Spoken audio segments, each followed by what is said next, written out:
Assalamualaikum warahmatullahi wabarakatuh. Shalom Om Swastiastu, Namo Buddhaya, Salam Kebajikan. Perkenalkan, saya Anggita Widi Priasmara, NIM 81114191157, kelas Politik Hukum, Jumat pukul 5. Di sini saya akan menjelaskan terkait politik hukum di era pemerintahan Abdurrahman Wahid.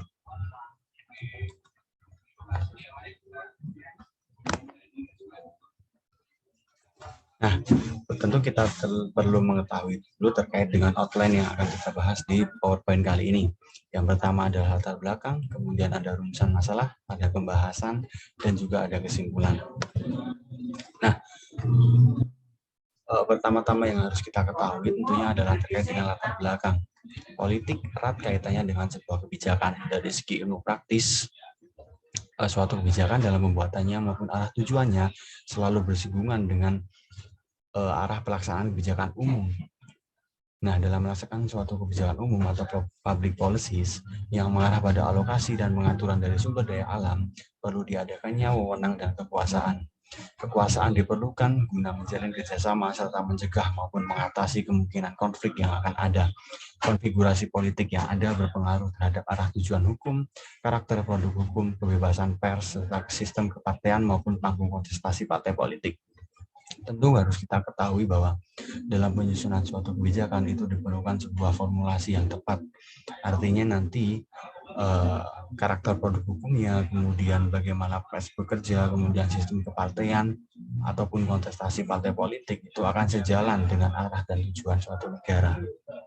Seperti itu. Yang pertama adalah terkait dengan rumusan masalah. Rumusan masalah yang pertama, bagaimana konfigurasi politik hukum era pemerintahan Abdurrahman Wahid atau Gus Dur. Kemudian rumusan masalah yang kedua adalah bagaimana kebijakan politik Gus Dur mengenai etnis Tionghoa. Karena seperti kita ketahui bersama bahwa memang Presiden Gus Dur adalah bapak pluralisme. Kita ketahui bersama adalah bapak pluralisme atau bapak Tionghoa, di mana beliau mengakomodasikan kepentingan-kepentingan atau hak-hak etnis Tionghoa yang seharusnya dilindungi oleh negara, dan beliau membuat gebrakan terkait dengan peresmian agama Konghucu, kemudian peresmian Hari Raya Imlek sebagai hari libur nasional, dan masyarakat Tionghoa dibebaskan untuk melakukan adat istiadat maupun kebiasaan maupun kebudayaan agamanya. Ya, seperti itu. Jadi cukup menarik jika kita membahas bagaimana kemudian langkah-langkah politik yang diambil oleh Gus Dur terkait dengan etnis Tionghoa. Jadi dalam PowerPoint ini kita akan membahas terkait dua variabel tersebut. Nah, kita masuk pembahasan bagaimana konfigurasi politik hukum era pemerintahan Abdurrahman Wahid. Nah, perlu kita ketahui bersama, kita harus tahu tentang dasarnya politik hukum. Politik hukum menurut Bambang Santoso adalah pilihan tentang hukum-hukum yang akan diberlakukan, sekaligus pilihan mengenai hukum-hukum yang akan dicabut atau tidak diberlakukan. Kesemuanya, muaranya adalah terkait dengan pembukaan Undang-Undang Dasar 1945, di mana dalam pembukaan atau preambul tersebut kita ketahui bersama terkait dengan tujuan negara. Kemudian menurut Prof. Sacipto atau Prof. Cip, politik hukum itu dibagi dalam beberapa variabel. Yang pertama adalah tujuan yang hendak dicapai menggunakan sistem yang ada, kemudian cara yang dianggap paling baik untuk digunakan guna mencapai tujuan-tujuan tersebut, lalu kapan waktu yang tepat dan cara apa yang perlu digunakan, lalu yang terakhir adalah apa pola yang digunakan, merupakan pola yang valid atau sesuai dalam membantu memilih tujuan serta dalam mencapai tujuan-tujuan tersebut dengan baik. Artinya ketiga kesatuan tersebut diformulasikan secara begitu rupa untuk kemudian dijadikan sebagai sebuah pola yang valid. Kita menguji pola tersebut seperti itu. Artinya politik hukum itu terkait dengan arah kebijakan negara, baik tentang hukum yang akan diberlakukan maupun akan dicabut, yang mana semua itu bermuara kepada tujuan negara. Nah, Undang-Undang Dasar 1945 seperti itu. Nah, kebijakan politik atau kemudian variabel yang pertama harus kita ketahui adalah terkait dengan pembubaran Departemen Penerangan dan Departemen Sosial. Kita ketahui bersama bahwa masa pemerintahan atau era Gus Dur itu hanya berlangsung selama 20 bulan. Dan dari bulan Oktober atau tepatnya 20 Oktober 1999 hingga 23 Juli 2001, di mana menurut Gus Dur urusan mengenai penerangan dan juga sosial itu harus dikembalikan kepada masyarakat. Negara terlalu ikut mencampuri terkait dengan urusan penerangan dan sosial, sehingga langkah pertama yang dilakukan oleh Gus Dur adalah membubarkan terkait dengan Departemen Penerangan dan Departemen Sosial. Kemudian yang kedua adalah membuka hubungan dagang dengan Israel. Kebijakan ini memang kalau kita rasa-rasa itu cukup kontroversial. Artinya seorang Gus Dur yang berlatar belakang kiai, ya, yang beliau adalah salah satu pentolan dari organisasi masyarakat yang sangat besar di Indonesia, itu membuka sebuah hubungan dagang dengan Israel. Memang pada dasarnya masyarakat kebanyakan atau masyarakat mayoritas pada zaman itu, pada kala itu memandang pembukaan hubungan dagang dengan Israel itu lebih kepada sisi agamanya, sedangkan dari perspektif bilateral maupun dari perspektif dagang itu tidak dipandang lebih jauh. Sedangkan Gus Dur itu membuka hubungan dagang dengan Israel itu lebih melihat dari perspektif bilateral atau perspektif hubungan antar suatu negara, antara dua negara, dan juga dari perspektif dagang. Tapi pada akhirnya pembukaan hubungan dagang dengan Israel ini dihentikan oleh Gus Dur karena memang Gus Dur lebih memandang terkait dengan kondisivitas dari masyarakat, sehingga ingin masyarakatnya agar tetap tentram, tetap damai seperti itu. Kemudian pemisahan TNI Polri atau kita lebih familiar dengan kata dui fungsi ABRI. Nah, menurut Gus Dur bahwa memang TNI itu sudah memiliki tupoksi atau sudah memiliki tugas terkait dengan menjaga keamanan secara militer. Nah, kemudian Polri itu menurut Gus Dur mereka adalah suatu instansi yang memiliki tupoksi atau kewenangan untuk menjaga keamanan secara sipil, sehingga pemisahan antara keduanya itu sangat perlu guna terjadinya suatu integrasi antara kedua lembaga negara itu. Pun tidak hanya di sebatas itu saja, karena memang Gus Dur ingin mengintegrasikan antara seluruh lembaga negara, yang mana salah satu langkahnya adalah dengan pemisahan antara TNI dengan Polri seperti itu. Kita lanjut, kemudian ada reshuffle kabinet. Nah, sejarah mencatat bahwa reshuffle kabinet di era pemerintahan Gus Dur ini telah terjadi sebanyak 10 kali. Nah, yang mana reshuffle yang terjadi sebanyak itu dengan jangka waktu atau kurun waktu pemerintahan yang hanya selama 20 bulan, itu tergolong cukup luar biasa.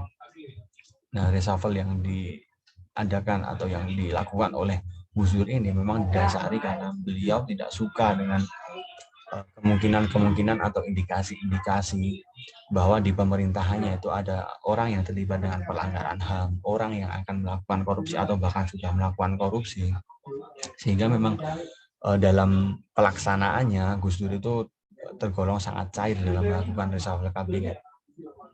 Karena memang beliau itu ingin mencegah terkait dengan pemerintahan yang kotor. Beliau memegang tinggi terkait dengan pemerintahan yang baik, bersih, jujur, dan merakyat seperti itu. Lalu ada dekret presiden, ya. Kita tahu bahwa dekret presiden ini sangat fenomenal di eranya maupun untuk dikaji sekarang itu pun sangat fenomenal. Latar belakang dari munculnya dekret presiden ini itu karena adanya konflik antara DPR dengan Gus Dur sendiri selaku presiden, di mana DPR kala itu memang sangat memanas konfliknya dengan presiden, bahwa DPR itu ingin menjatuhkan Presiden Gus Dur kala itu dengan sebuah memorandum, dan menurut Gus Dur penjatuhan beliau menggunakan memorandum adalah sebuah hal yang atau sebuah langkah yang inkonstitusional, sehingga Gus Dur melakukan sebuah perlawanan dengan mengeluarkan dekret presiden yang mana isinya adalah yang pertama membuka MPR dan juga DPR, lalu mengembalikan kedaulatan ke tangan rakyat dan mengambil tindakan serta menyusun sebuah badan guna menyelenggarakan pemilu dalam waktu 1 tahun. Kemudian yang terakhir adalah menyelenggarakan gerakan reformasi total dari hambatan unsur-unsur Orde Baru dengan membukukan Partai Golkar sembari menunggu keputusan Mahkamah Agung. Karena Dekret Presiden ini memang sangat kontroversial, diawali dengan konflik antara DPR dengan Presiden atau Gus Dur itu sendiri. Lalu ada kunjungan luar negeri. Nah, ini juga salah satu hal yang fantastis ya. Dalam kurun waktu 20 bulan, Gus Dur berhasil melakukan sebuah kunjungan luar negeri sebanyak 20 kali di berbagai macam negara. Padahal kala itu politik itu sedang tidak stabil. Ya, istilahnya sedang carut marut, sedang terjadi banyak konflik, terjadi banyak perseteruan antar anggota atau antar lembaga negara seperti itu. Lalu yang terakhir adalah terkait dengan konflik internal PKB, di mana konflik internal PKB ini berawal terkait yang mana ketika Ketua PKB yang bernama Matori Abdul Jalil itu hendak menjatuhkan Gus Dur atau hendak memakzulkan Gus Dur melalui sidang istimewa MPR, karena memang dahulu itu presiden dapat dijatuhkan oleh MPR. Pun sama dengan sekarang ini.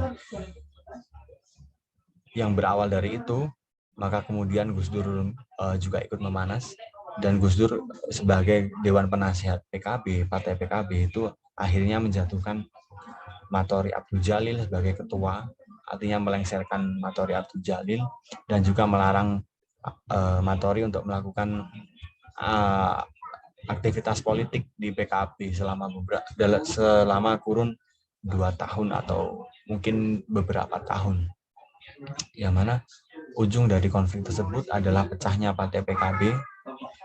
Artinya pemilihan ketua sesudahnya itu terdapat 2 kubu, yang mana salah satu kubunya adalah didukung oleh Gus Dur itu sendiri, seperti itu.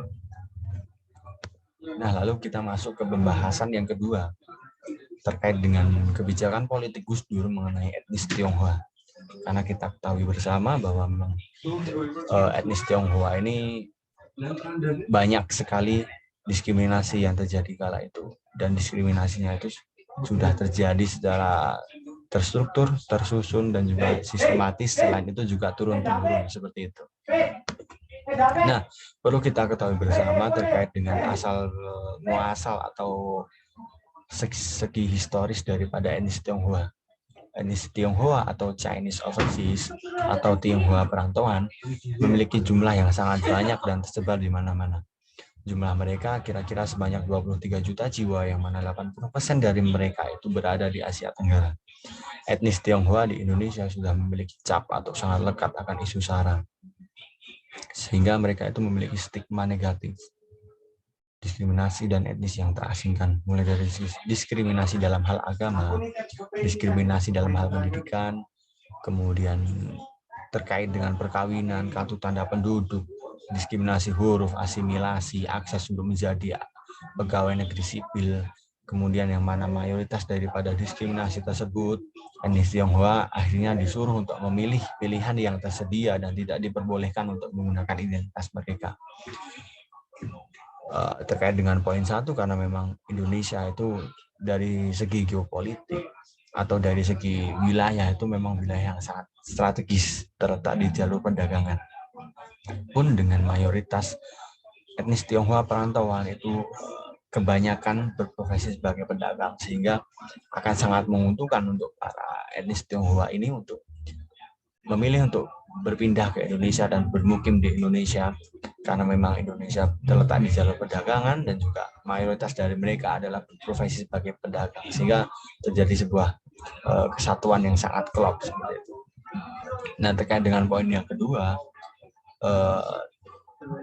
mungkin bisa diambil contoh terkait dengan kartu tanda penduduk, terkait dengan kolom agama, di mana etnis Tionghoa itu tidak memiliki kesempatan untuk mencantumkan agama mereka, agama Konghucu, dalam kartu tanda penduduk, sehingga mereka diwajibkan untuk memilih 1 dari 5 agama resmi di Indonesia. Pun dengan hal perkawinan, mereka kawin pun harus memilih tata cara adat istiadat perkawinan yang ada dari 5 agama tersebut. pun dengan diseminasi huruf, mereka tidak boleh menggunakan huruf atau simbol, mungkin aksara China terkait dengan hal ini. Mereka tidak diperbolehkan untuk menggunakan hal tersebut. Pun dengan akses pegawai negeri sipil, jika kita berbicara dengan akses pegawai negeri sipil, mereka tidak diperbolehkan untuk menjadi pegawai negeri sipil. Jadi memang diskriminasi yang ada kala itu, terlebih era pasca Orde Baru itu memang masih sangat kental, dan Presiden Gus Dur itu mengantisipasi akan hal tersebut dan ingin memulai sebuah tataran baru, di mana etnis Tionghoa lebih dihargai, lebih memanusiakan mereka, seperti itu. Dimana mohon maaf, sebelum kita masuk kesimpulan, ada beberapa peraturan yang disahkan atau diterbitkan di era Presiden Gus Dur. Yang pertama adalah Instruksi Presiden nomor 6 tahun 2000 yang berisikan pencabutan Instruksi Presiden nomor 14 tahun 1967 tentang larangan etnis Tionghoa untuk menjalankan adat, kebiasaan, atau budaya agama Konghucu. Sehingga langkah pertama atau gebrakan pertama yang dilakukan oleh Presiden Gus Dur adalah mencabut Inpres yang diterbitkan di era pemerintahan Presiden Soeharto, yang mana agar etnis Tionghoa dapat menjalankan adat maupun kebiasaan ataupun budaya dari agama mereka. Sehingga dari segi perkawinan, katakanlah, mereka akan memiliki kebebasan untuk kawin menggunakan kebudayaan mereka. Kemudian keputusan Presiden nomor 6 tahun 2000 terkait dengan kebebasan masyarakat Tionghoa untuk merayakan Hari Imlek. Karena memang sebelum-sebelumnya Hari Imlek itu dilarang untuk dirayakan. Mayoritas dari etnis Tionghoa itu merayakan Imlek itu secara sembunyi-sembunyi di rumah. Itu dilakukan secara hati-hati, secara teliti, agar memang tidak diketahui oleh unsur-unsur pemerintahan kala itu. Karena memang menurut sejarah, jika mereka diketahui ketika merayakan perayaan Imlek tersebut, nantinya akan dilakukan pelarangan dan tidak boleh melakukan hal tersebut. Kemudian yang terakhir adalah Keputusan Presiden nomor 19 tahun 2001 tentang Imlek sebagai hari libur fakultatif bagi yang merayakannya. Sehingga sudah diberikan kebebasan, diberikan hari libur bagi yang merayakannya, dan juga masyarakat Tionghoa diberikan kebebasan untuk melakukan segala suatu hal yang berbau dengan kebudayaannya. Sehingga memang Gus Dur ini berperan penuh dalam peresmian agama Konghucu melalui 3 gebrakan yang awal tadi, 3 peraturan yang awal tadi. Karena menurut beliau, diskriminasi yang ada itu adalah diskriminasi yang telah terlembaga, telah terstruktur, dan telah ada secara turun-menurun. Sehingga menurut beliau, dengan mengeluarkan sebuah peraturan yang non-diskriminatif akan menciptakan sebuah masyarakat yang rukun, kemudian masyarakat yang menghargai perbedaan antar suku, ras, dan etnis. Lalu kita masuk pada kesimpulan.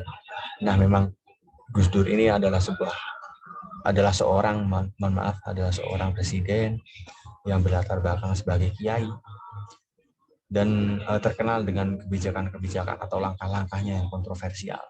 Seperti yang kita ketahui tadi bahwa adanya pembukaan hubungan dagang dengan Israel, kemudian pengeluaran dekret presiden, seperti itu salah 2 contoh. Di mana jika kita melihat dari track record dari kebijakan politik, kebijakan hukum, itu kita dapat menilai bahwa konfigurasi politik hukum di era pemerintahan Abdurrahman Wahid itu merupakan konfigurasi politik hukum yang demokratis, yang mana produk hukumnya itu adalah responsif dan progresif. Ini kita bisa lihat melalui indikator-indikator yang ada bahwa peraturan atau produk hukum yang ada itu merupakan produk hukum yang menghapuskan terkait dengan nuansa diskriminasi, sehingga memang produk hukum yang responsif dan progresif, tidak konservatif dan ortodoks.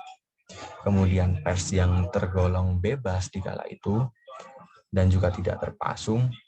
Kemudian kontestasi politik yang cair dan semuanya dapat berpartisipasi. Artinya jika kita menilai konfigurasi politik hukum di era Abdurrahman Wahid, di era kiai, ya, di era presiden kiai yang cenderung nyeleneh dengan sense of humor yang luar biasa tinggi, itu tergolong sebagai konfigurasi politik hukum yang responsif progresif. Mungkin demikian saja presentasi yang dapat saya paparkan terkait dengan konfigurasi politik hukum di era pemerintahan Abdurrahman Wahid. Kurang lebihnya mohon maaf karena memang kekurangan hanya ada di milik saya dan kelebihan hanya ada di milik Allah Subhanahu wa taala. Sekian dari saya. Saya mohon kritik, saran, dan masukan serta pertanyaannya dari teman-teman sekalian akan sangat membantu saya dalam mengembangkan terkait ilmu ataupun pengetahuan yang akan didapatkan dalam mengkaji terkait politik hukum di era pemerintahan Abdurrahman Wahid. Sekian dari saya. Wassalamualaikum warahmatullahi wabarakatuh. Shalom, Om, Santi, Santi, Santi, Om. Terima kasih.